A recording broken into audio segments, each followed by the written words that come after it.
ॐ विघ्नेश्वराय वरदाय सुरप्रियाय लम्बोदराय सकलाय जगद्विताय नागाननाय श्रुतियज्ञ विभूषिताय गौरीसुताय गणनाथ नमो नमस्ते।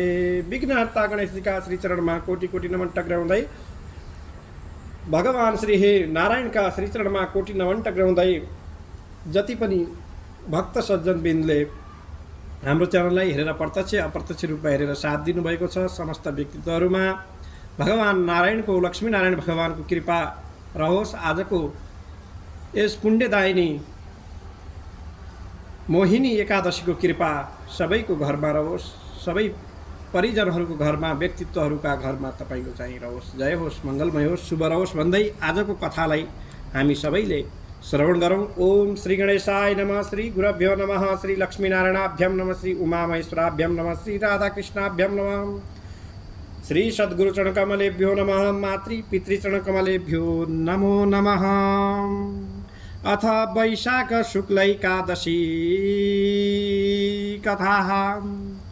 युधिष्ठिर उवाच वैशाख शुक्लपक्षे तु किं नाम एकादशी भवेत्, किं फलं को विधिस्तस्या कथयस्व जनार्दन। अब आज वैशाख शुक्ल एकादशी को कथा कहिन्छ। धर्मराज युधिष्ठिरले भन्नुहुन्छ, हे जनार्दन भगवान श्री कृष्ण, वैशाख को शुक्ल पक्षमा के नाम गरिएको एकादशी हुन्छन्, ती एकादशी को व्रत को के फल छ भगवान, अनि तिनको उपासने व्रत बस्ने विधि के हो सबै बताइ बक्सियोस् भन्दाखेरि तब भगवान श्री कृष्ण भन्नुहुन्छ, उहिले सोध्नु भएका रामलाई वशिष्ठ ऋषिले जुन कथा भन्नुभएको थियो, हे धर्मनन्दन युधिष्ठिर, त्यही कथा तिमीलाई म कहन्छु, सावधान भएर सुन्नुहोस्। रामले भन्नुभएको थियो कि हे भगवान गुरु, सबै पापलाई नाश पार्ने, सबै दुःखलाई नाश्नेवाला त्यस्तो व्रतहरूमा पनि उत्तम व्रत म सुन्न चाहन्छु।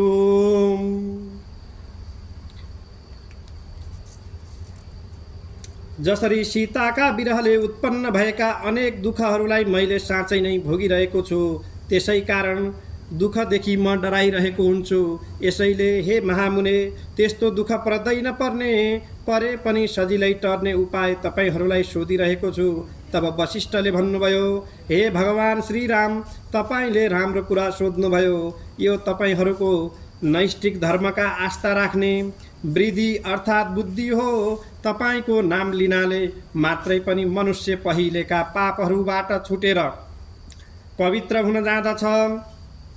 यति मात्र नभइकन त्यस्ता तपाईलाई म के कहूँ, तथापि मनुष्यहरूको कल्याणका लागि म कहन्छु, सुनिबक्सियोस्।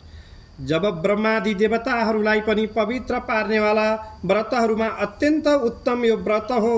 हे राम, वैशाखको शुक्ल पक्षमा द्वादशी वृद्ध अर्थात् वृद्ध जो एकादशी हुन्छन्, त्यो त्यस्तो एकादशी मोहिनी नामले पुकारिन्छन्। त्यो एकादशी सारा पाप सखा पार्नमा अति श्रेष्ठ छन्। जय बोलो श्री मोहिनी एकादशी को। यसको व्रतको प्रभावले व्रत गर्ने मानिस संसारको मोहजालबाट र पाप रूपी समुद्रबाट छुट्दछन्। यो कुरो तपाईलाई म एकादशीको अर्थात् एकदम साँचो साँचो सत्य सत्य कुरा भन्दैछु।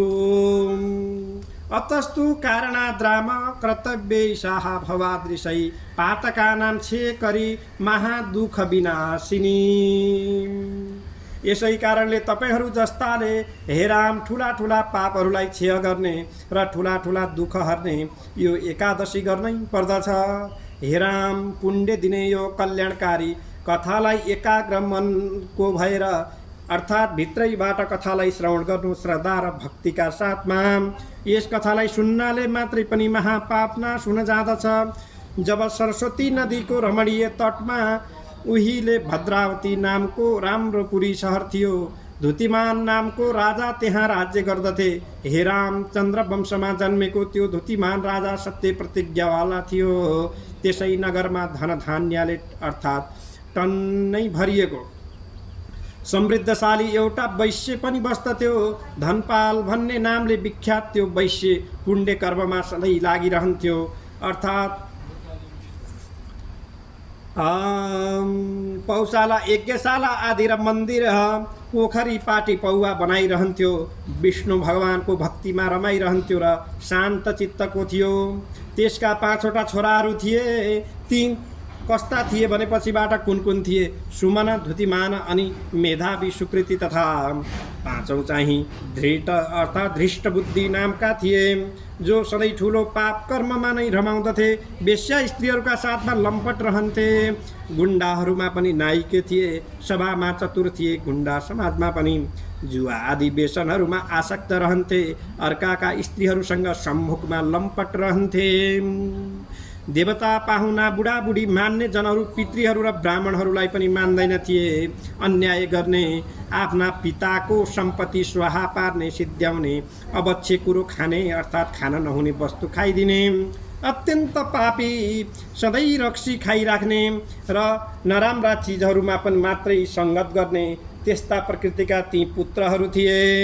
दुष्ट बुद्धि थियो, जसको अर्थात् वेश्याका कण्ठ काँधमा पुरा हात राखेर चौबाटातिर घुमिरहने, त्यस्ता प्रकृतिका वेश्यासँग पनि लम्पट परिरहने, घरबाट अर्थात् त्यस्ता प्रकृतिका ती थिए।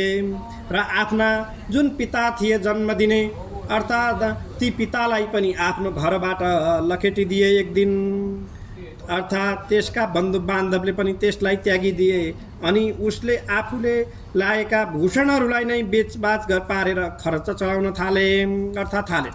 धन सकिएपछि वेश्याहरूले पनि त्यसलाई त्यागिदिएर छिछी र दूर अर्थात् दूर गरिदिएर सबैको निन्दा पात्र बनाउन थाले।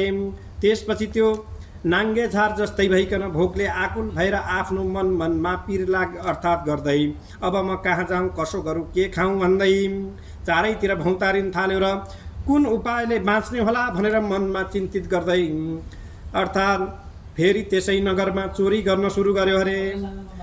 एक दिनको कुरा प्रहरीद्वारा अर्थात् जुन सुरक्षाकर्मीहरू थिए उनीहरूद्वारा पनि कैयौँ चोटि पक्रियो र त्यसपछिबाट आफ्नो पिताको इज्जतलाई पनि स्वाहा पारिदिएछन् ती पुत्रहरूले। र यति मात्र नभइकन फेरि पक्रिन्थे, फेरि छोड्थे, फेरि पक्रिन्थे, फेरि छोड्थे। र त्यसपछि अत्यन्त दुष्ट त्यो धृष्ट बुद्धि मजबुत हत्कडीले बाँधियो र राजा भएको ठाउँमा पुर्याइयो। कोर्राले पिट्नासम्म पिटियो तथा बारम्बार सताइयो अनि हे दुराचारी, अब त मेरो राज्यमा रहन पाउँदैनस् यस्तो भनेर अनि राजाले उसलाई दृढ बन्धनबाट छोडिदिए। अनि ऊ पनि ती राजाको डरले त्यस सहरबाट निस्कियो र त्यो बाक्लो वनमा गयो। भोक प्यासले पीडित भएर त्यो त्यहाँ यता र उता भट्किन थाल्यो। अनि सिंहले झैँ ऊ पनि वनका मृग बनेल घोरल चितुवाहरूलाई मार्न थाल्यो। सधैँ मासु मात्र खाएर वनमै रहन लाग्यो।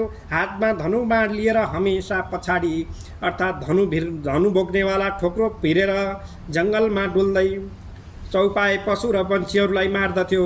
अर्थात् चकोर, मयूर, कङ्क, त्रित्रा, खरायो मार्दथ्यो आफ्नो भोकलाई तपाईँको चाहिँ मेटाउनको लागि। क्रूर स्वभाववाला त्यो धृष्ट बुद्धि सधैँ यी पशु पन्छी र अरू पनि प्राणीहरूलाई मार्ने गर्दथ्यो। यसरी त्यो दुष्ट पूर्व जन्ममा गरेका पापले यस जन्ममा पनि पाप रूपी हिलामा डुबेको थियो। यस्तै प्रकारले त्यो रात दिन दुःख शोकले युक्त भएर पिरिँदै रहँदा कुनै जन्मेको अर्थात् जन्मको कुनै पुण्यको कारणले त्यो तब एक दिन कौडिन्य नाम गरिएका ऋषिको आश्रम स्थानमा पुग्दो भयो। माधवे मासिजानव्यम कृतस्नानं तपोधनम आशसा धृष्टबुद्धि शोक भारेण पीडित। अर्थात् वैशाखको महिनामा जानवी गङ्गामा स्नान गरेर रहने, तपस्या नै धन हुने ती मुनि भएको ठाउँमा शोक र चिन्ताका भारले पीडित भएको त्यो धृष्टबुद्धि पुग्यो। अर्थात् त्यसपछिबाट ती ऋषिको चिसा लुगाबाट चुहिएको गङ्गा जलको स्पर्शले अशुभ नासिएको अनि जुन पाप रहेको छ त्यो पाप मेटिएको त्यो धृष्ट बुद्धि ती कौडिन्य नाम गरेका ऋषिको अगाडि उभियो र दुवै हात जोडेर भन्न थाल्यो। धृष्ट बुद्धि भन्न थाल्यो, हे ब्राह्मण, बिना मिहिनेतले अर्थात् धन खर्च नगरिकन हुन सक्ने कुनै प्रायश्चित मलाई बताइ बक्सियोस्। जन्मदेखि लिए अर्थात् लिएर नै पाप गर्ने पापी मेरो साथमा यतिखेर धन पटक्कै छैन हे भगवान्। तब ऋषिले भन्नुहुन्छ, जुन काम गर्नाले तेरो पाप नाश हुन्छ त्यो कुरो तँलाई म भन्दछु, एकाग्र अर्थात् मन गराइकन सुन। वैशाख महिनाको शुक्ल पक्षमा मोहिनी नाम भएको एकादशी पर्दछन्। त्यसकारण अर्थात् त्यही महिनामा त्यो एकादशी पर्ने हुनाले मेरो कुरा मानेर तँ यो एकादशीको व्रत गर। त्यो व्रतले मनुष्यहरूको सुमेरु पर्वत जस्ता ठुला ठुला पापहरू पनि नासिदिन्छन्।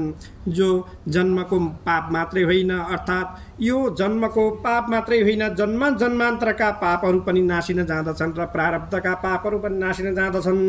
जन्मदेखि सञ्चित रहेका पापहरू पनि यो मोहिनी एकादशीको व्रत गर्यो भने नष्ट हुन्छन्। ती मुनिको यस्तो कुरा सुनेर अनि त्यो धृष्ट बुद्धि भित्र मनमा अत्यन्तै रमाए। ती कौडिन्य मुनिको उपदेशले उसले त्यो व्रत ऋषिहरू अर्थात् ऋषिले कहे अनुसार अर्थात् गर्दो भयो र हे नृप श्रेष्ठ, त्यो व्रत गरेपछि त्यो धृष्ट बुद्धि पापद्वारा भरिएको अर्थात् नाश अर्थात् जुन भरिएको थियो, पापै पापले भरिएको थियो, ती सबै पापहरू नासिन थालेर सबै पापहरू नासिएर पुण्यको उदय हुन थाल्यो र तब त्यो दिव्य देहको भएर गरुडमाथि चढेर सवार भइकन कुनै प्रकारको उपद्रव नगरेर वैष्णव लोक अर्थात् विष्णु भगवानको लोकमा जाँदो भयो। जय बोलो भगवान विष्णुको। यसपछिबाट वशिष्ठजीले भन्नुहुन्छ, वशिष्ठ ऋषिले भन्नुहुन्छ, तमो गुणबाट पैदा भएको मोह अर्थात् आसक्तिलाई निर्मूल पारेर नाश गर्ने यो मोहिनी एकादशीको व्रत यस्तो छ भन्ने कुरा मैले बताएँ। चर अचरले सहित भएको यो तीनै लोकमा यो भन्दा अर्को श्रेष्ठ व्रत छैन। यसका सामुमा यज्ञ आदि कर्महरू, ठुला ठुला तीर्थहरू, महादानहरू र यस व्रतको 16 भागको 1 भाग पनि पुण्य दिन सक्दैनन् अरे। हे राजन, यो कथा पढ्नाले वा सुन्नाले मात्रै पनि 1000 गोदान गरेको अर्थात् गाईदान गरेको फल मिल्दछ। इति एकादशी महात्म्यम। ओम जय बोलो एकादशी भगवान को, श्री कृष्णचंद्र भगवान को, श्री गंगेश्वर धाम को जय हो।